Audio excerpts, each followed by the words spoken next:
Di bawah guyuran hujan yang begitu deras, seorang wanita berjalan tanpa memperdulikan sekitarnya. Bahkan orang-orang yang berlarian untuk mencari tempat berteduh, tak membuat wanita itu terusik sama sekali. Seolah waktu ikut berhenti, yang membuat wanita itu merasa seorang diri di bumi yang luas ini. Orang-orang yang berteduh di emperan tokoh hanya bisa menatap wanita itu dengan heran. Bukan karena penampilannya yang serba tertutup, tapi karena wanita itu berjalan tak tentu arah. Bahkan saat wanita itu tersandung lalu kemudian terjatuh, wanita itu segera bangkit dan kembali berjalan lagi. Seolah rasa sakit karena terjatuh itu, sama sekali tak dirasakannya. Apa yang kamu lakukan, Liz? Tanya seorang pemuda, saat melihat wanita itu hampir saja tertabrak motor saat akan menyeberang jalan. Mendengar itu, Sulis kemudian menatap seorang pemuda yang tengah memegang lengannya ya. Wanita itu adalah Sulistiawati Wahyudi. Salah satu mahasiswi S2, di pasca sarjana di salah satu universitas Islam negeri, program studi dakwah dan komunikasi, semester 4, Kak Fuad. Kalimat itu menjadi pembuka bagi Sulis, saat mengenali siapa pemuda yang tengah memegang lengannya. Apa yang kamu lakukan? Kamu hampir saja ditabrak mobil. Kalimat yang syarat akan kekhawatiran, terlontar begitu saja dari bibir pemuda itu. Dengan diiringi tatapan tajam yang seolah menuntut jawaban pasti. Walaupun akhirnya harus berakhir kecewa, karena Sulis lebih memilih diam, sambil menundukkan kepalanya. Sadar jika dirinya bukanlah siapa-siapa bagi Sulis, membuat Fuad hanya bisa menghela nafas perlahan. Mengurai rasa sesak yang sempat mendera hatinya, karena terkejut pada kejadian yang baru saja terjadi.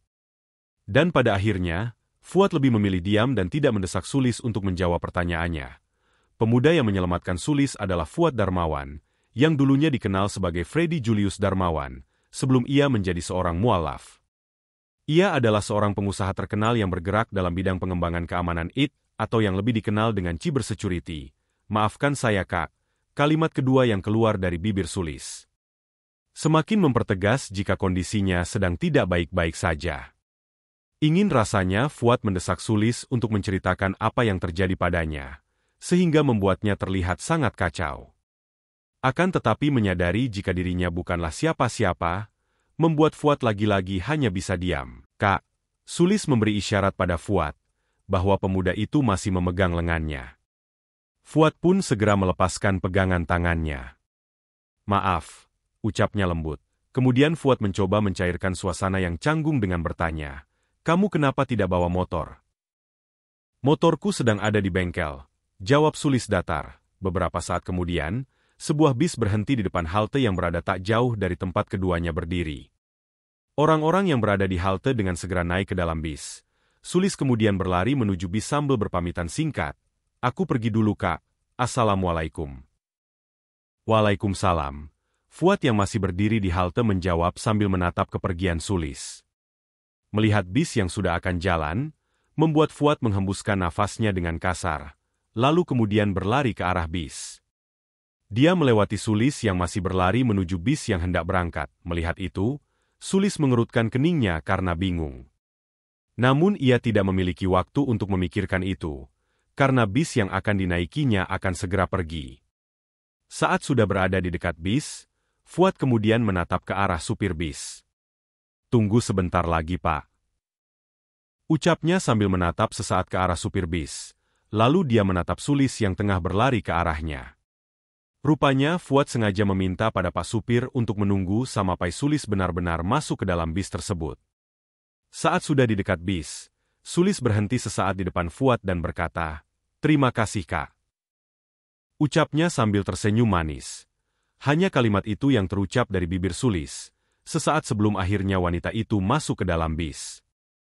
Fuad pun segera turun dan terpaksa merelakan wanita itu berangkat. Terlihat senyum tipis tergambar di wajah sayunya, bis itu kemudian berjalan, meninggalkan Fuad yang masih berdiri di tempatnya. Ia masih terpaku sambil menatap bis tersebut dengan tatapan yang sulit untuk diartikan. Sedangkan Sulis, ia memilih duduk di samping jendela, agar bisa menikmati pemandangan yang dilewatinya. Sulis kemudian teringat akan ucapan Dokter Nindya padanya. Bagaimana hasilnya, Dok? Tanya Sulis pada dokter. Lalu terdengar helaan nafas dari Dokter Nindya, sebelum akhirnya ia menjawab pertanyaan dari Sulis. Maaf, Lis. Tapi menurut hasil pemeriksaan yang ada, kamu terkena penyakit Alzheimer. Nampak jelas raut sendu di wajah Dokter Nindya, yang seketika membuat Sulis menjadi sangat terkejut. Walaupun ia belum mengetahui dengan jelas tentang penyakit Alzheimer, tapi firasatnya mengatakan jika penyakitnya adalah penyakit yang sulit untuk disembuhkan. Akan tetapi, ia mencoba untuk bersikap tenang dan mengumpulkan keberanian, untuk lebih mencari tahu tentang penyakit Alzheimer yang tengah dideritanya. Alzheimer itu, penyakit apa ya dok? Tanya Sulis dengan polos sambil tersenyum. Membuat parasnya yang cantik semakin terlihat menawan. Karena memang saat ini Sulis hanya berdua dengan Dokter Nindya, membuatnya dengan bebas untuk membuka cadar yang dikenakannya. Alzheimer merupakan sejenis sindrom pada otak. Sehingga otak tampak mengerut dan mengecil, yang menyebabkan penurunan daya ingat, kemampuan berpikir, dan perubahan perilaku. Biasanya penyakit ini terjadi pada orang yang berada di atas usia 65 tahun. Akan tetapi tidak menutup kemungkinan terjadi pada orang yang berusia muda. Contohnya kamu, penyakit ini biasanya disebabkan oleh faktor genetik. Tapi bisa juga disebabkan oleh gaya hidup yang kurang sehat. Jawab Dokter Nindya menjelaskan, sambil menatap Sulis. Mendengar itu, Sulis akhirnya mengerti dengan penyakit yang tengah dideritanya, dan ia sangat terkejut dengan kenyataan yang baru saja diketahuinya. Lalu apa yang akan terjadi pada saya nantinya, dok? Tanya Sulis sedikit panik. Perlahan-lahan kamu akan melupakan semua yang pernah terjadi dalam hidupmu. Baik itu diri kamu sendiri, keluarga, dan teman-temanmu. Kamu juga akan kesulitan mengingat waktu dan tempat, dan secara perlahan akan kesulitan dalam melakukan aktivitas sehari-hari. Selain itu, kamu juga akan kehilangan kemampuan dalam berkomunikasi. Dokter Nindya mencoba menjelaskan dengan tenang. Sulis hanya bisa menundukkan kepalanya selagi otaknya mencerna kata demi kata yang baru saja ia dengar. Air mata pun tanpa sadar menetes dari kedua matanya. Perasaannya menjadi tak menentu. Tak pernah terbesit sama sekali dalam benaknya selama ini tentang penyakit tersebut. Alzheimer? Piquin? Atau apalah istilah medisnya. Bahkan usianya saja masih berada di awal kepala dua. Bagaimana hal tersebut bisa menimpanya begitu saja? Tak lama kemudian Sulis tersadar dari lamunannya. Ya Allah, apa yang harus aku lakukan? Apa aku harus mengatakan tentang penyakitku ini pada Kak Imam? Gumam Sulis dalam hati, sambil menatap dua orang anak jalanan yang naik ke dalam bis. Di mana salah satunya menenteng gitar, salah seorang dari keduanya kemudian bernyanyi, dan satunya lagi meminta uang kepada para penumpang di dalam bis. Para penumpang yang merasa terhibur dengan aksi kedua anak tersebut, tanpa ragu memberikan uang receh mereka. Begitu juga dengan Sulis. Tapi bukan karena ia merasa terhibur dengan aksi kedua anak tersebut, hanya saja ia menghargai usaha anak-anak itu dalam mencari rezeki. Karena dibanding mereka langsung meminta, mereka lebih memilih berusaha terlebih dahulu dengan mengamen. Beberapa saat kemudian, Sulis dan beberapa penumpang lainnya sudah sampai di tempat tujuan. Untuk sampai ke rumahnya, dia harus berjalan sekitar 10 menit. Hal itu karena memang bis dilarang untuk masuk ke dalam kompleks perumahan tempat tinggalnya. Sesampainya di rumah, suasana cukup ramai karena keberadaan keluarga besarnya yang baru saja datang dari Makassar, Bandung dan juga Solo. Rupanya mereka datang untuk meramaikan hari bahagia Sulis esok hari. Di mana hari itu adalah hari yang sangat istimewa baginya. Hari yang telah ditunggunya selama bertahun-tahun. Yang mana dia akan menikah dengan laki-laki yang sedari kecil sudah sangat dikaguminya. Dia adalah Imam Wijaya. Pemuda tampan dan juga soleh. Seorang dokter bedah terkenal di salah satu rumah sakit swasta di kota Jakarta.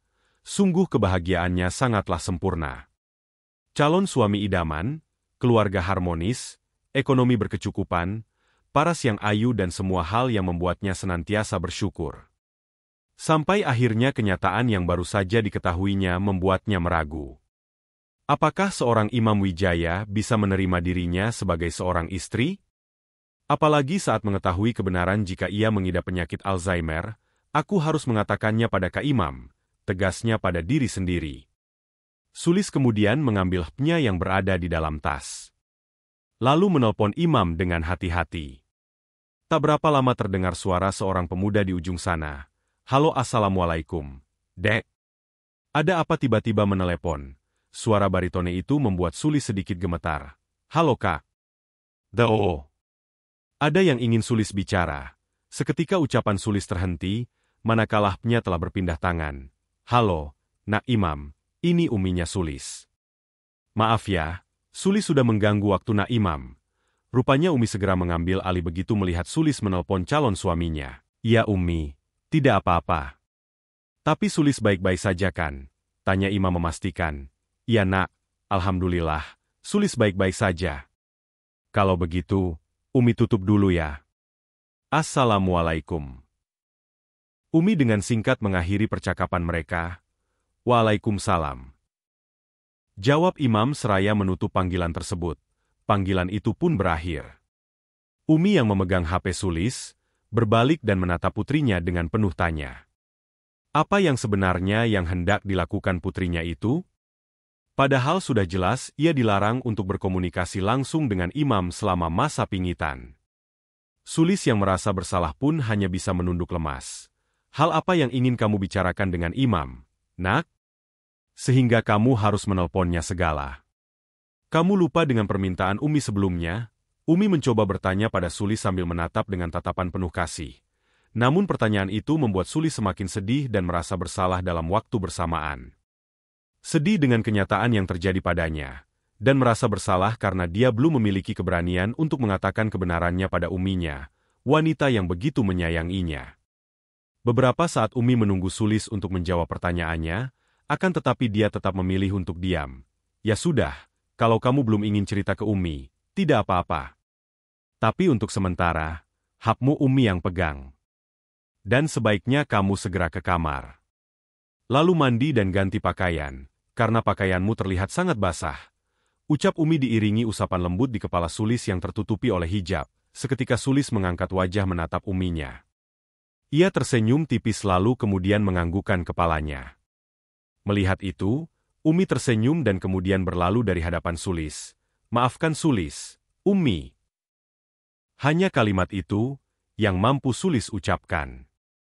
Sambil menatap wanita yang telah menghadirkannya ke dunia itu, dengan tatapan yang syarat akan kesedihan yang mendalam. Entah apa yang akan wanita itu katakan, saat mengetahui putri yang begitu sangat dikasihinya mengidap penyakit yang belum ditemukan obat atau cara untuk menyembuhkannya. Dan yang lebih memprihatinkan, penyakit itu secara perlahan akan menghilangkan ingatan putrinya tentang dirinya, ibu yang sudah melahirkan dan membesarkannya dan juga orang-orang yang menyayanginya. Tanpa sadar, tetes air mata berhasil lolos dari sudut mata Sulis. Kenyataan pahit yang diterimanya hari ini benar-benar sangat menguras emosinya, sehingga membuat fisik Sulis sangat lelah. Dengan langkah pelan, Sulis menaiki tangga menuju kamarnya yang ada di lantai 2. "Non, mau kemana?" Pertanyaan itu seketika membuat Sulis tersadar. Ia kemudian menatap wanita parubaya yang berdiri tak jauh darinya dengan kening mengerut. "Mau ke kamar, Bei." Sulis menjawab dengan lemah sembari melanjutkan langkah kakinya menyusuri lantai 2. Hal itu membuat Bei Asi kebingungan dan bertanya, "Loh, kamar Non Sulis kan di sebelah kanan, bukan sebelah kiri." Dengan lugunya Bei Asi menunjuk kamar Sulis, yang letaknya berada di sebelah kanan setelah menaiki tangga. Yang membuat Sulis terpaku di tempatnya sambil menatap pintu kamarnya.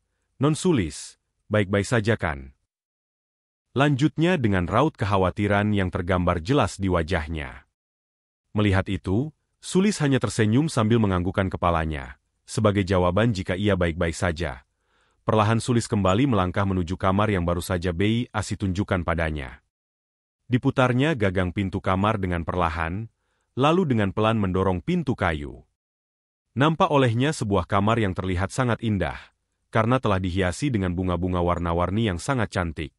Sulis melangkah masuk ke dalam kamar tersebut. Ditaruhnya tas dan kerudung serta cadarnya di tempat seharusnya. Ia pun segera membaringkan tubuhnya di atas tempat tidur, setelah selesai membersihkan tubuhnya di kamar mandi dan berganti pakaian. "Ya Rab, apakah engkau akan mengambil ingatanku sedikit demi sedikit mulai dari sekarang?" Tanyanya sambil menatap langit-langit kamarnya. Pikirannya mulai melayang-layang tak menentu. Bersama dengan perasaan gundah yang seharian ini, membuat dadanya sangat sesak. Hingga akhirnya kantuk datang dan membawa Sulis ke dalam mimpi. Waktu pun berlalu. Suara adzan subuh membuat Sulis terbangun. Namun karena ia sedang kedatangan tamu bulanannya, membuatnya lebih memilih untuk tetap berbaring di kasurnya. Akan tetapi tiba-tiba pintu kamarnya diketuk. Membuatnya mau tidak mau harus beranjak. Dengan malas Sulis membuka pintu kamarnya.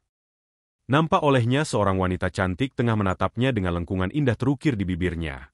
"Komandan!" Sulis teriak girang sembari menghempaskan tubuhnya ke arah wanita cantik tersebut. Rasa rindu akan sosok dua orang yang sangat dikasihinya, membuatnya menangis dalam pelukan wanita cantik yang kini tengah mengelus kepalanya. "Lis, kamu?" Wanita itu menghentikan ucapannya melihat Sulis menangis. "Aku merindukan keduanya, Kak. Sangat merindukan mereka.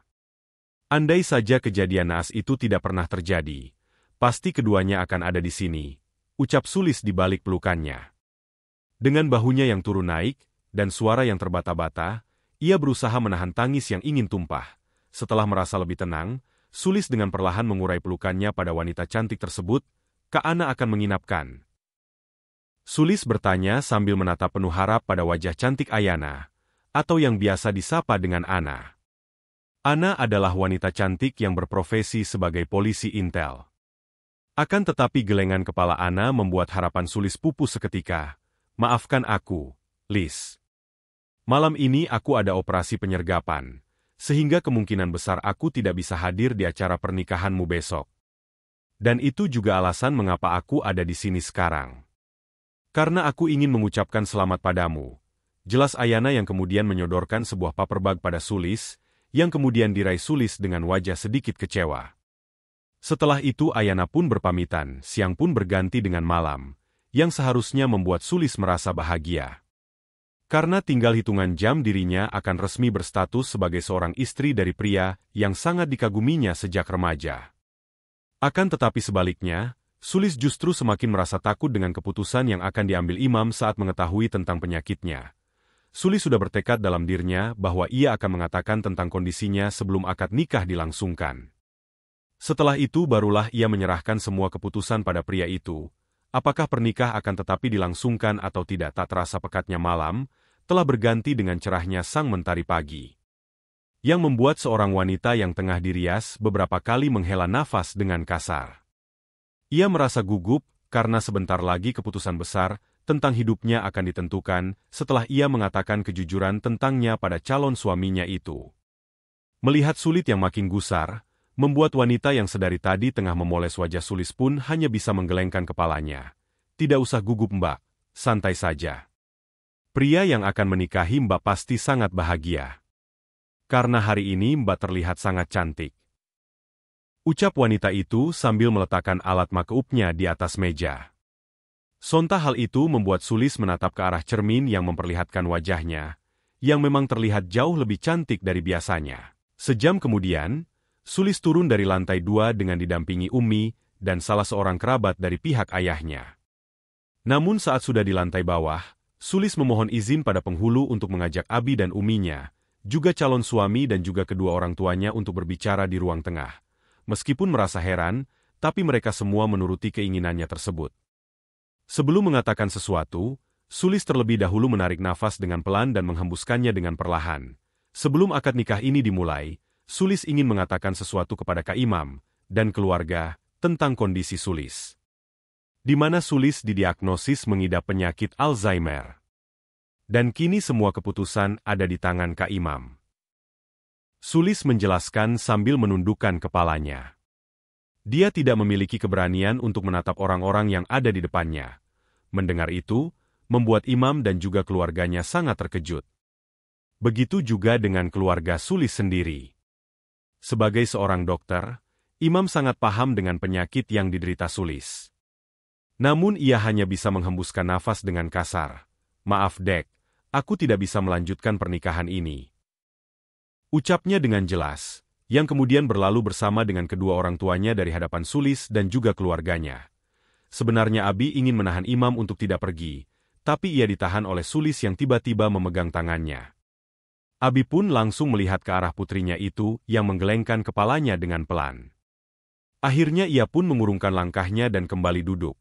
Setelah kejadian itu, Sulis dan kedua orang tuanya kembali ke meja akad dengan perasaan bercampur padu. Sedih, kecewa bahkan malu tercampur menjadi satu dalam hati masing-masing.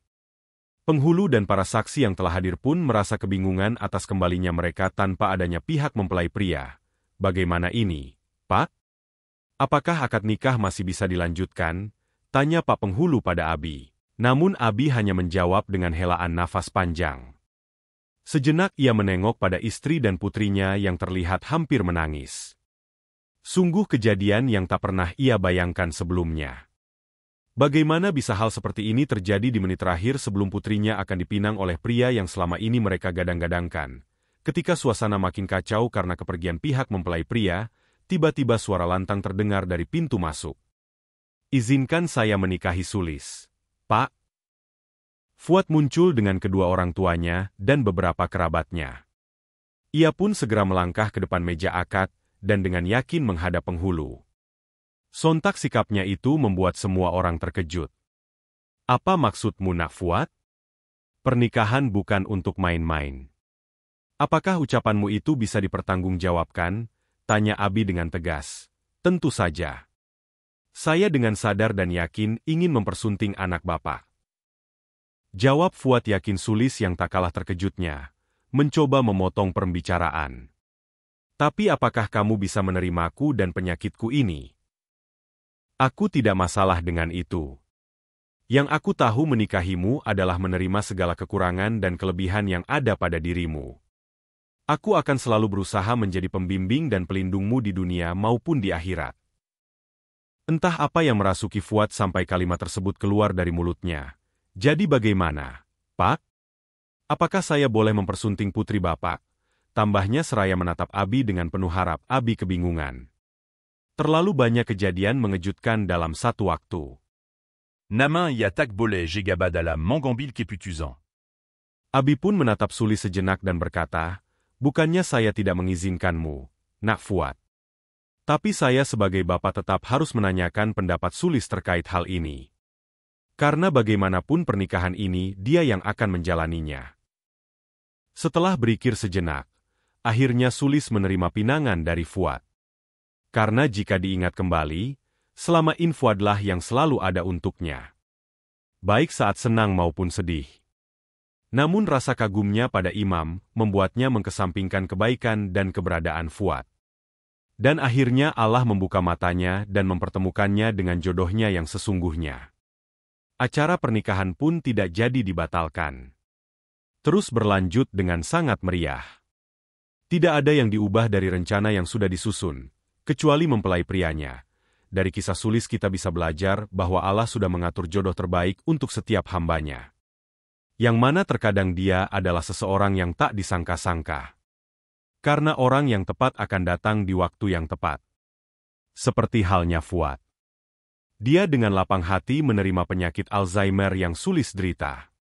Walaupun dia tahu betul bahwa penyakit itu akan terus menggerogoti ingatan pengidapnya, namun Fuad tidak peduli. Karena niatnya adalah mencintai Sulis di dunia maupun di akhirat. Jadi jika di dunia mereka harus berpisah, ia berharap akan dipertemukan lagi dengan Sulis di akhirat. Bagaimana menurut kalian? Tulis pendapat kalian di kolom komentar ya.